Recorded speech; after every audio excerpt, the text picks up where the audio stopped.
Moving charges and magnetism లో ఉండే problem ఇది. ఏమి ఇచ్చాడంటే క్వశ్చన్ లో ఒక ప్రోటాన్ ఉంది, ఏమి moving undeflected in a region of crossed electric fields అని ఉంటాయి, crossed magnetic and electric fields అని అంటున్నాడు. క్రాస్డ్ అంటే మీనింగ్ ఏమంటే కనుక ఎలక్ట్రిక్ ఫీల్డ్ మ్యాగ్నెటిక్ ఫీల్డ్ ఇద్దరు పర్పెండిక్యులర్ గా ఉన్నారని మీనింగ్ ఇక్కడ. అయితే ఈ రెండు ఫీల్డ్స్ వల్ల కూడా ఏమి ఈ ప్రోటాన్ అనేది డిఫ్లెక్ట్ అవ్వట్లేదు అని మెన్షన్ చేశాడు క్వశ్చన్ లో.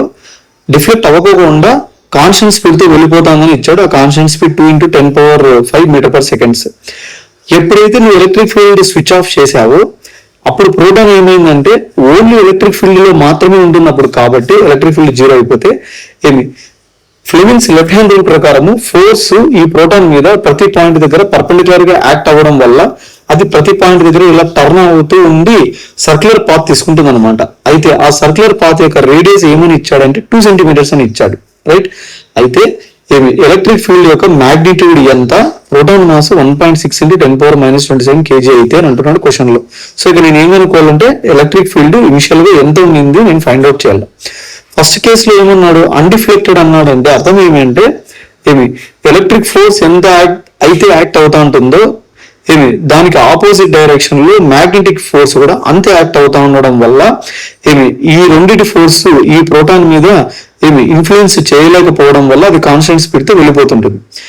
ఏమి ఇన్ఫ్లుయెన్స్ ఏమీ ఉండకూడదు అంటే అర్థం ఏమంటే డెఫినెట్ గా ఎలక్ట్రిక్ ఫోర్స్ మ్యాగ్నెటిక్ ఫోర్స్ రెండు కూడా ఈక్వల్ ఇన్ మ్యాగ్నిట్యూడ్ ఏమి బట్ ఆపోజిట్ ఇన్ డైరెక్షన్ ఉండాల, రైట్. మ్యాగ్నెటిక్ ఫోర్స్ ఫార్ములా ఏమి, charge into velocity into magnetic field intensity. And electric force formula ఏమంటే charge into electric field intensity. ఓకేనా, ఇక్కడ ఏమేమి cancel అవుతాయి, క్యూ క్యాన్సిల్ అయిపోతే దెన్ ఈ ఫార్ములా ఏమవుతుంది అంటే విబి అవుతుంది. సో ఇక్కడ నువ్వు బి వాల్యూ ఫైండ్ అవుట్ చేసి నువ్వు దీంట్లో సబ్స్టిట్యూట్ చేస్తే ఈ వాల్యూ వస్తుంది అనమాట. ఆ బి వాల్యూని ఎలా ఫైండ్ అవుట్ చేస్తారంటే కనుక ఏమి ఈ కేసులో సెకండ్ కేసులో ఇచ్చిన దాని ప్రకారం చేయొచ్చు. ఎలాగంటే ఇక్కడ ఎలక్ట్రిక్ ఫోర్స్ లేదు, ఓన్లీ మ్యాగ్నెటిక్ ఫోర్స్ ఉంది. సరే ఈ మ్యాగ్నెటిక్ ఫోర్స్ వల్లని ఇది ఏమవుతుంది, సర్క్యులర్ పాత్రలో తిరుగుతుంది.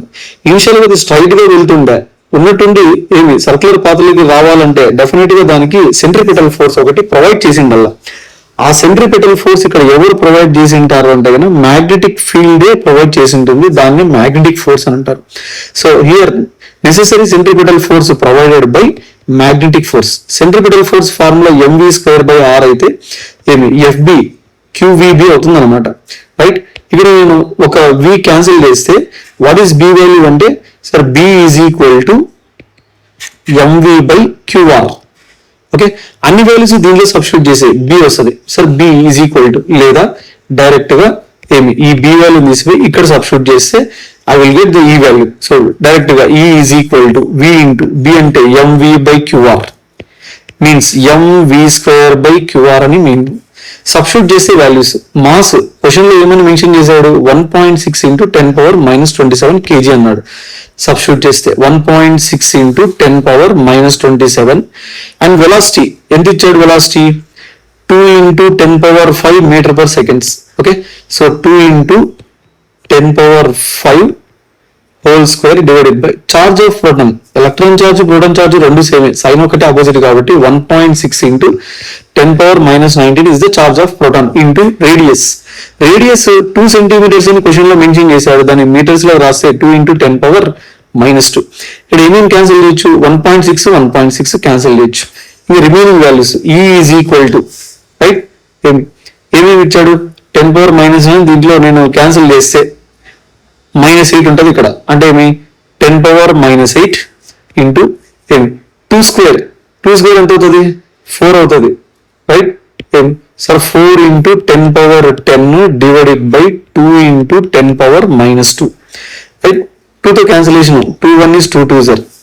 ఇంకా 10 పవర్స్ క్యాన్సిలేషన్ చేస్తే సార్ 2 ఇక్కడ 10⁻−2 క్యాన్సిల్ అయితే ఇందులో -6 ఉంటుంది ఇంకా, రైట్.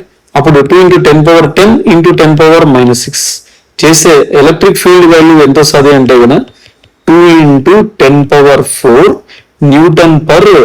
N/Coulomb అవుతుంది ఎలక్ట్రిక్ ఫీల్డ్ యొక్క ఇంటెన్సిటీ వాల్యూ.